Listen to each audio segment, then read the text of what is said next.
Bonjour Dan. Bonjour Valérie. Merci beaucoup de prendre le temps de faire cette interview pour Era Pro. Bah, On va parler d'Auchel aujourd'hui. Écoute, tout simplement, peux-tu commencer par te présenter brièvement et peut-être nous dire un peu d'où vient cette idée de la société Auchel? ouais, bien sûr. Alors je m'appelle Dan Chemla, donc je suis entrepreneur, étudiant entrepreneur plus précisément, et donc j'ai créé Hochel, qui est une solution pour les restaurateurs et pour les hôtels, pour vraiment améliorer tous les problèmes actuels donc de leur menu. Donc c'est-à-dire par exemple les modifications de prix de plats qui sont coûteux à force de réimprimer des menus, avec une principale fonctionnalité qui est de voir les plats en 3D pour leurs clients avant de commander. Donc l'idée, c'est vraiment que la réalité augmentée vienne aider le client et en même temps ajouter de l'immersivité dans l'expérience. Et on ajoute avec ça toutes les fonctionnalités qui viennent résoudre et répondre aux besoins des restaurateurs, la traduction des menus, les modifications en temps réel pour éviter de réimprimer, etc. Super intéressant, super novateur, bravo. Merci. Euh, donc, du coup, vous proposez de, quelque part aux restaurateurs de reprendre un peu le contrôle à la fois à travers les menus, mais aussi de leur image, de leur réactivité. Euh, Vraiment précisément, c'est quoi les principaux défis, pardon, que tu as pu analyser, que tu penses que la solution Shell sur lesquels elle peut les aider? Bien sûr. Alors aujourd'hui, assez simplement, les menus des restaurateurs, les menus papier, ou même digitaux, des fois, hein, des fois les restaurateurs ont des menus qui sont des PDF, posent problème à certains points. Dans un premier temps, au niveau de la traduction du menu. Leur clientèle n'a pas forcément la même. Des fois, ça peut être de la clientèle touristique. Donc, par exemple, dans des hôtels pour le room service ou pour des restaurateurs dans des zones touristiques, sur Paris par exemple, bah, la traduction n'est pas la bonne. Il faut avoir soit un menu papier par langue, et même pas un, mais 20 menus papier pour avoir assez de menus à donner, ou encore le fait qu'ils doivent réimprimer le menu à chaque fois qu'il faut modifier un prix, ajouter un plat. Et généralement, les restaurateurs ne le font pas. Ils rayent le prix, ils mettent une étiquette, parce qu'on ne va pas réimprimer un menu pour une hausse de 50 centimes de la matière première, etc. Donc, pour vraiment garder leur image, qui est professionnelle, de qualité, et en même temps ajouter de la qualité au service à travers la réalité augmentée qui est apportée sur chaque plat. Et du coup, est-ce que les restaurateurs auxquels tu parles, est-ce que tu as l'impression que dans l'ensemble, ils sont très connectés? Est-ce qu'ils sont vraiment très orientés numérique? Alors non, de base, alors ça arrive, hein, ça arrive que des restaurants prennent le pli du numérique et de la digitalisation, parce qu'aujourd'hui, on en vient à ce que ce soit indispensable, mais on ne demande pas aux restaurateurs d'être dans le numérique totalement ou d'avoir les compétences dans le numérique, etc. Loin de là. Aujourd'hui, en fait, concrètement, les restaurateurs ont simplement, c'est un outil qui leur permet de venir améliorer leur expérience et leur processus. En aucun cas, on vient perturber leur expérience ou modifier leurs habitudes ou leur demander d'apprendre à faire quelque chose. D'accord. On gère tout de A à Z. Voilà. Ah ouais, donc tu parlais au départ d'un sujet qui nous interpelle beaucoup chez Rapro, forcément, c'est Forcément. la réalité augmentée, le fait que tu proposes des augmentations sur les menus. Est-ce que tu pourrais me dire, alors là, d'une façon vraiment expérience, enfin de la partie expérience client, Oui. à quoi ça correspond, à quoi ça ressemble, qu'est-ce qu'ils vont avoir et pourquoi? Alors, assez simplement, j'arrive au restaurant, alors il y a deux cas de figure. Le restaurateur donne un menu papier, parce que on peut comprendre qu'il faut garder l'expérience du restaurant avec le menu papier, sur lequel on lui ajoute un QR code pour le proposer à sa clientèle, par exemple touristique, ou à sa clientèle, par exemple, qui peut potentiellement être intéressée par scanner le QR code. Voilà. Donc, il y a soit sur le menu papier un QR code, soit un QR code posé sur la table qui ressemble à ça. D'accord. Dans les deux cas, le client scanne le QR code, il arrive sur le menu digital du restaurateur, donc c'est un site totalement développé et personnalisé pour le restaurant, pour l'hôtel, pour le professionnel de restauration globalement. Et derrière, le client peut voir le menu, cliquer sur les plats qui l'intéressent et le voir en réalité augmentée apparaître sur son téléphone comme s'il était sur la table. D'accord. C'est super intéressant. J'imagine que les restaurateurs doivent quand même réagir assez favorablement à ça. Euh, est-ce que c'est valable pour tous les plats de la carte? Est-ce qu'il y a des plats particuliers qui sont mis en avant? Comment ils sélectionnent un peu? Alors, tout dépend des choix des restaurateurs. Aujourd'hui, on recommande de ne pas faire sur tous les plats de la carte. On leur recommande de faire sur les plats visuellement les plus intéressants, dans le sens où ceux qu'on ne comprend pas forcément à première vue, ou aussi les plats les plus rentables pour le professionnel. Ça peut être les plats les plus rentables parce que bah, forcément, si on le voit, on mange avec les yeux, hein. Si on le voit, on va plus être en train de le commander. Et donc l'idée, c'est vraiment de sélectionner les plats qui sont les plus intéressants à mettre en valeur. Après, des restaurateurs nous disent, je veux tous les plats de ma carte. Donc on le fait, il n'y a pas de souci, mais c'est vraiment au choix pour le restaurateur. D'accord. Ouais, pour qu'ils maximisent en fait l'efficacité C'est de ça. sa carte. L'idée, c'est d'améliorer l'expérience sans non plus la changer totalement. Donc ce qu'on recommande quand même, c'est vraiment de modéliser qu'une partie des plats, en général 30 à 40% du menu. D'accord, très clair. Et alors du coup, techniquement, puisque chez Rapron, on a aussi des devs, des gens qui travaillent, Ouais. qui sont toujours assez intéressés, tu utilises quels outils pour la réalité augmentée et, et alors je vais ajouter une petite question, c'est est-ce que ça va être coûteux du coup, parce que souvent on dit oh, la réalité augmentée, c'est très cher, etc. J'ai l'impression que ta solution a l'air assez abordable. Donc voilà, quels outils techniques et quelque part, est-ce que tu arrives à un prix acceptable pour le marché? Alors techniquement, oui, on est à un prix assez abordable et j'en viendrai juste après d'ailleurs. Mais techniquement, c'est un assemblage de méthodes, dans le sens où c'est du développement, parce qu'au final, on vend un site de menu digital pour le client. Et derrière, toute la modélisation, c'est de la photogrammétrie qui vient vraiment scanner le squelette du plat avec les couleurs, les textures. Et derrière, c'est tout un travail de modélisation. Mais on s'y retrouve assez facilement dans le sens où le restaurateur, ça ne lui coûte pas très très cher non plus parce que on va recommander de mettre par exemple 30 à 40% du menu en réalité augmentée, comme je le disais. Donc ça veut dire que en général, sur un restaurant, on est entre 10 et 20 plats qui sont scannés, qui sont modélisés, etc. Entre 10 et 20 plats, on s'y retrouve assez facilement avec les outils utilisés qui permettent de simplement venir peaufiner la photogrammétrie et améliorer toute la texture, sans modifier le plat, hein, vraiment en gardant naturellement ce qui est servi. D'accord. Alors du coup, est-ce que j'ai cru voir aussi dans certaines de tes interviews que tu proposais une plateforme pour gérer tout ça, plateforme logicielle pour le restaurateur? Oui, en fait, avec son site internet, on peut ajouter la fonctionnalité du dashboard. Donc le dashboard permet au restaurateur justement de modifier les noms de ses plats, les prix, les descriptions, ajouter des allergènes, ajouter un plat. Si en été, les restaurants veulent proposer certains plats ou les hôtels même veulent proposer de nouveaux desserts. D'accord. Ils peuvent ajouter à leur menu de cette manière des plats, modifier les prix. Depuis 5 ans, je pense que les restaurateurs ont dû imprimer beaucoup de menus avec les augmentations de prix et les variations. Et c'est problématique. D'accord. Ouais, donc ça peut potentiellement faire une sérieuse économie aussi de ce point de vue-là. Exactement. Et à travers le tableau de bord, je pense que intéressant quand même pour la gestion des restaurateurs. Est-ce qu'ils ont aussi, ils peuvent aujourd'hui, ou peut-être que c'est un plan pour le futur, mais voir combien de personnes augmentent les plats, quels plats en particulier sont augmentés, voir un petit peu peut-être qu'est-ce qui intéresse plus les utilisateurs, les clients finaux? C'était évidemment la suite logique. Donc, les restaurateurs peuvent aujourd'hui avoir des statistiques sur les plats qui sont les plus commandés ou non.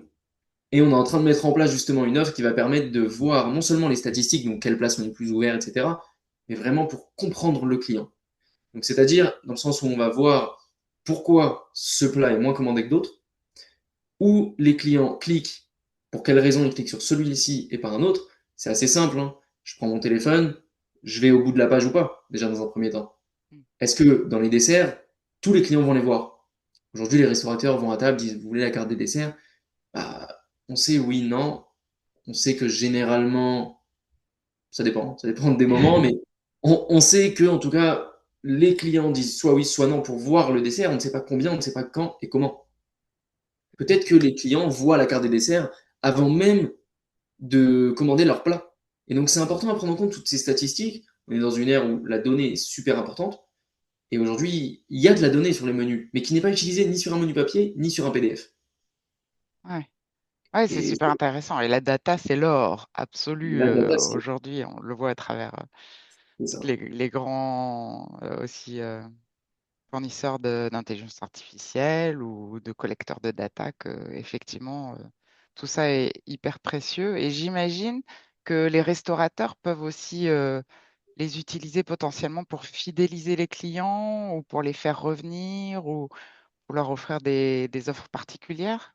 Exactement, même on va dire plus loin que ça, aujourd'hui, on sait que les réseaux sociaux ont le pôle sur la communication de toutes les sociétés, que ça soit une boulangerie, un restaurant, une société du CAC 40, tout le monde est sur les réseaux sociaux pour leur communication et leur marketing.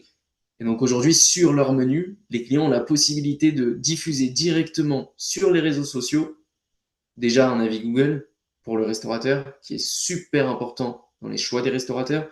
C'est plus Complètement. un petit QR code qui est à la caisse que les clients voient en coup de vent avant de partir. C'est vraiment sur le menu, donc pendant leur attente.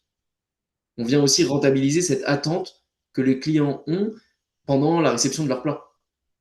Ah Donc oui, les clients diffusent sur les réseaux sociaux l'endroit. On sait que par exemple sur Instagram, une petite story avec le nom de l'endroit, ça mange pas de pain, mais c'est pourtant hyper important pour la communication d'un restaurant. C'est ce qui fait toute sa valeur aujourd'hui.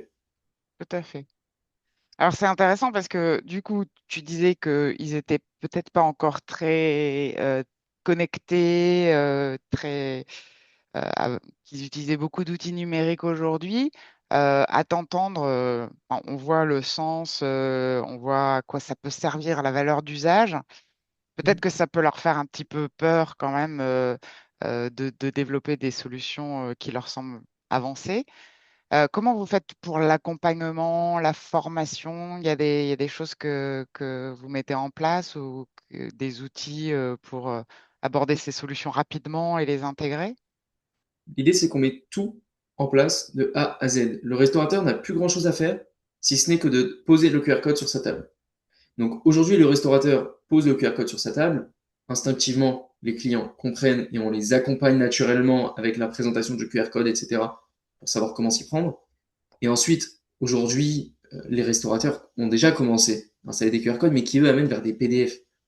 Malheureusement, c'est ce qui a poussé à créer Oshell, on en reviendra, mais malheureusement, un PDF ne dégage absolument rien en termes de pratique et n'a aucune valeur ajoutée.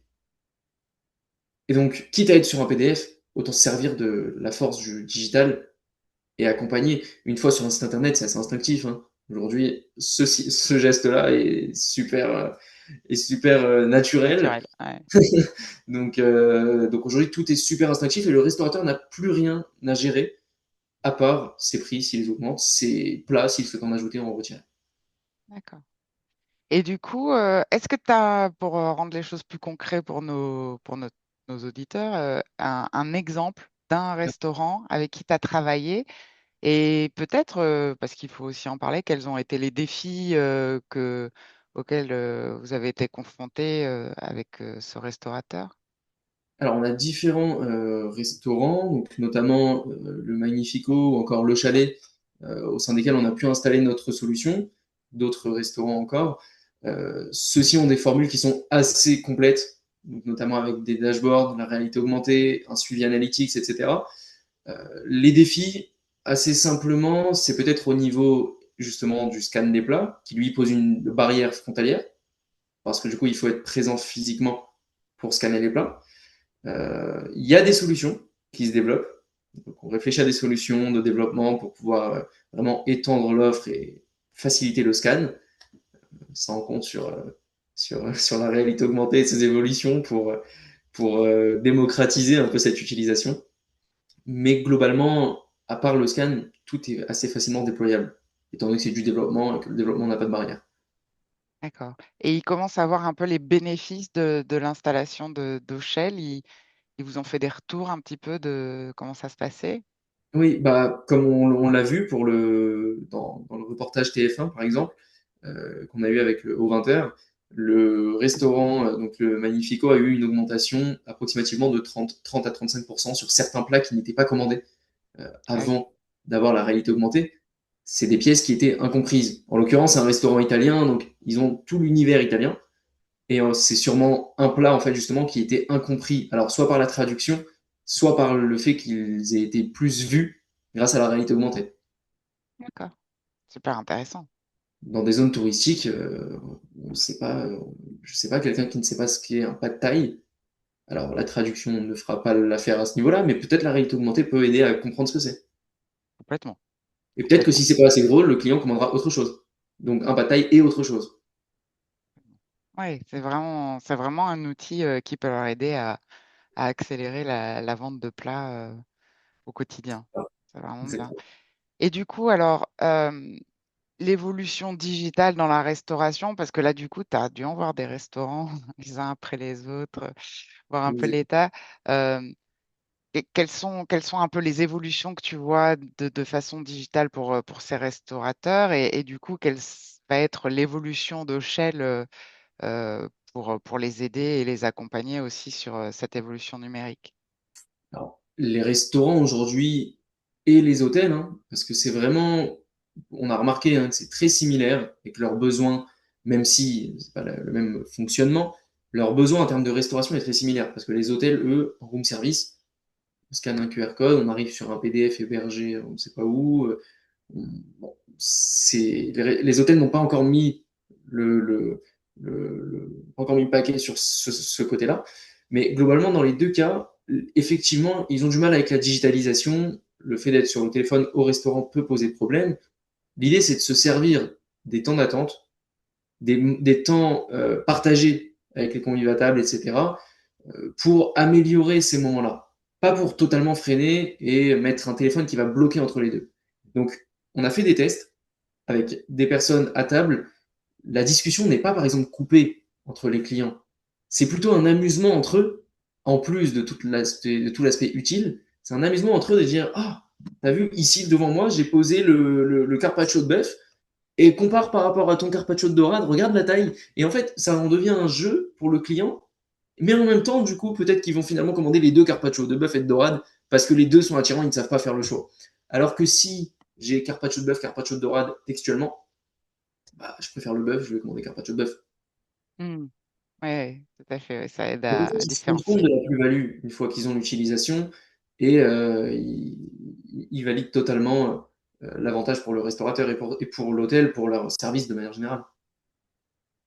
D'accord. Et du coup, au Shell là-dedans, qu'est-ce que vont être les prochaines évolutions? Il y a déjà pas mal d'options en fait finalement et de possibilités dans l'applicatif, mais voilà, de 3 ans, est-ce qu'il y a des choses dont tu peux déjà nous parler?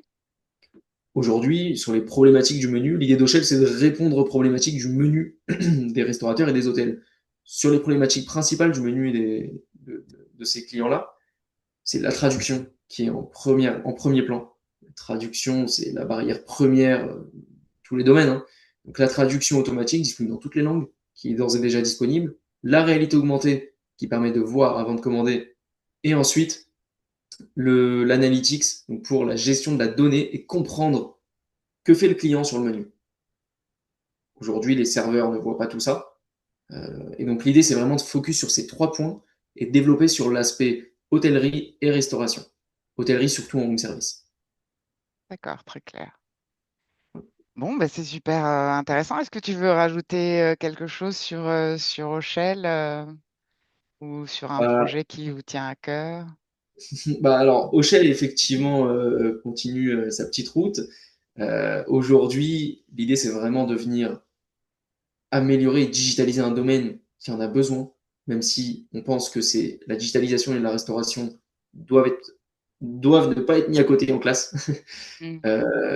La digitalisation reste super importante pour pouvoir vraiment améliorer les process des restaurateurs ou des hôtels, mais en même temps venir aider les clients à mieux comprendre, à mieux vivre cette expérience. Et l'avantage aussi, c'est que tout est totalement personnalisable. Donc tout ça permet au final d'avoir un site internet qui aujourd'hui est également indispensable. Et donc en fait, c'est un pack de digital que les restaurateurs ont besoin d'avoir, mais qui mettent un peu de recul aujourd'hui parce que c'est pas leur domaine. L'idée, c'est qu'Auchel gère toute cette digitalisation, gère tout l'aspect numérique du restaurant et que le restaurateur soit tranquillement à préparer ses plats parce que c'est son cœur de métier. Très clair. Bah, écoute, merci beaucoup. Alors, si jamais un des personnes qui vont regarder cet échange sont intéressées, comment on peut vous joindre? Quel est le meilleur outil pour rentrer en contact avec Auchel? Et ben alors, il y a notre compte Instagram, ochel.fr, donc O-C-H-E-L, comme c'est écrit juste là, ou encore par téléphone au 07 80 97 78 50. On est joignable et puis on s'adapte à tout type d'établissement et c'est vraiment des formules personnalisées. Là, j'ai donné les formules les plus mises en place par nos clients, mais globalement, c'est des formules assez personnalisées. Chaque restaurant a sa charte graphique, son code couleur, ses façons de présenter son menu, etc. On a adapté et totalement personnalisé avec chaque client. Bah super. Bah écoute, je pense qu'on vous souhaite vraiment le meilleur et de vraiment bien réussir. C'est une idée hyper innovante. Ça utilise la réalité augmentée. Donc je pense que l'auditorat de RA Pro sera enchanté par cette expérience. Ah bah, sur la réalité augmentée, c'est vrai que ça a été un parcours hein, sur la mise en place de la réalité augmentée et de la découverte aussi de ce domaine. Initialement développeur, j'avais cet aspect-là, mais l'aspect réalité augmentée, ça a été une découverte et je comprends la passion de la communauté sur la réalité augmentée et sur le domaine. Merci beaucoup. Bah merci et puis peut-être à très bientôt, Dan. Merci beaucoup Valérie, à très bientôt. Au revoir. Au revoir.